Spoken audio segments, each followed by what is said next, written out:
Good morning. Welcome back to the Retirement Report. I'm Hank Parrott, your host. With me, my good friend and special guest, Dr. Friday with Dr. Friday's tax and financial firm over in Brentwood, Tennessee. Dr. Friday is a tax expert when it comes to individuals and small business owners. If you own, small business owners in particular, take advantage of this. This is one of those areas that I see many times with small business owners. You get in trouble. You're dealing with payroll taxes and, of course, the federal income taxes, and you got self-employment taxes, and wow, talk about a lot of taxes, right? And these are all different areas where you can potentially get into trouble with the IRS if if not done correctly. So making sure that you've got a good tax person that understands your situation, okay? Whether you're a sole proprietorship, LLC, C Corp, whatever it might be, having a good tax person is extremely important when you're in business. This is one of the things with Friday and I. We go back a long way. She does taxes. She's done my taxes for many, many years, payroll, all the rest of that, so that I don't have to deal with that. I have a business to run. The last thing I want to be doing is filing all these reports that have to be filed when it comes to taxes. So have someone like that on your team as well.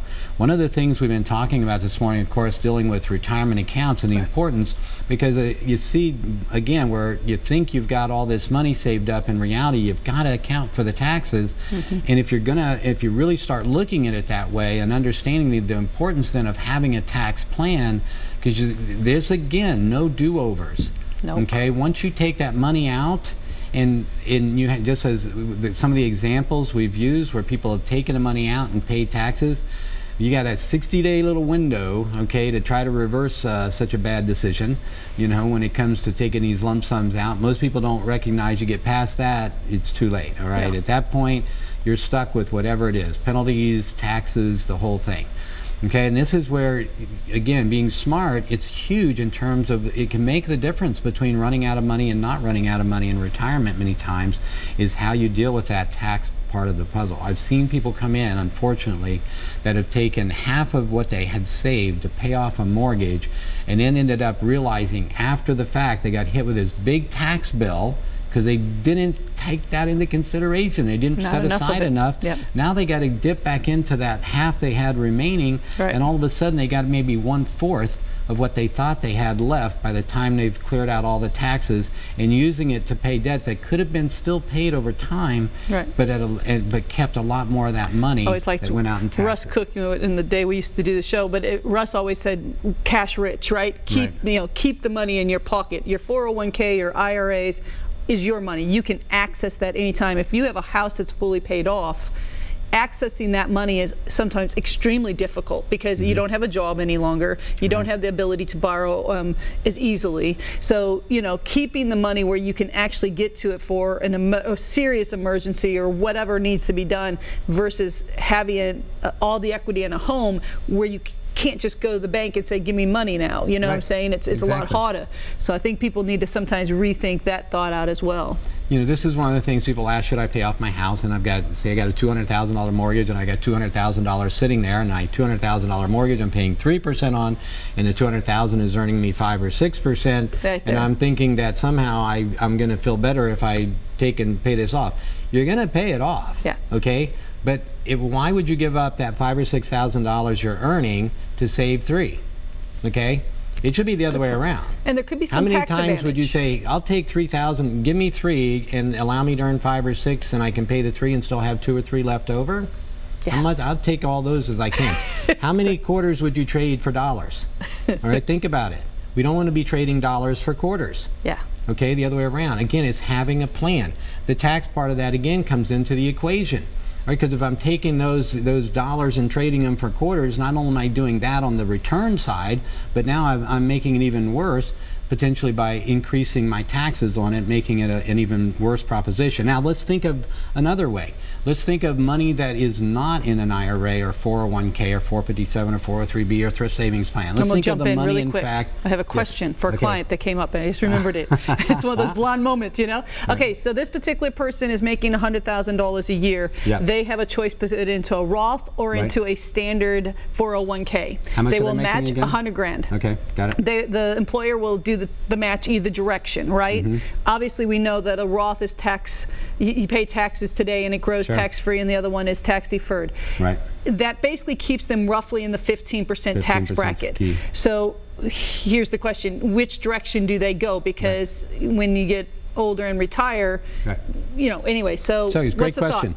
So think of it this way. One of the things, look at the historically look at tax rates, okay? So way back when we first had tax, when IRAs and 401ks and that came into being, which basically goes back to the mid-70s and through the mid-80s, when these started becoming more and more popular and we started getting away from what are called defined benefit plans like pension plans to where we have to save under defined contribution plans like 401ks and the like, well, tax deferral was a big deal because guess what? Tax rates back then, if you were making $50,000 a year, you were in about a 49%, almost 50% tax bracket. Oh my gosh. So guess, the more you could put away for retirement and save 50% on taxes, that was a good idea. Instant and what's the concept? Yeah, the concept is when I retire, my earnings are going to go down, therefore my tax rate's going to go down, so when I pull the money out, I'm going to pay less tax on it. So I pay less, I save a lot up front and pay a lot less down the road. Now let's look at today, okay? So that's the premise for tax deferral, and it was a good one.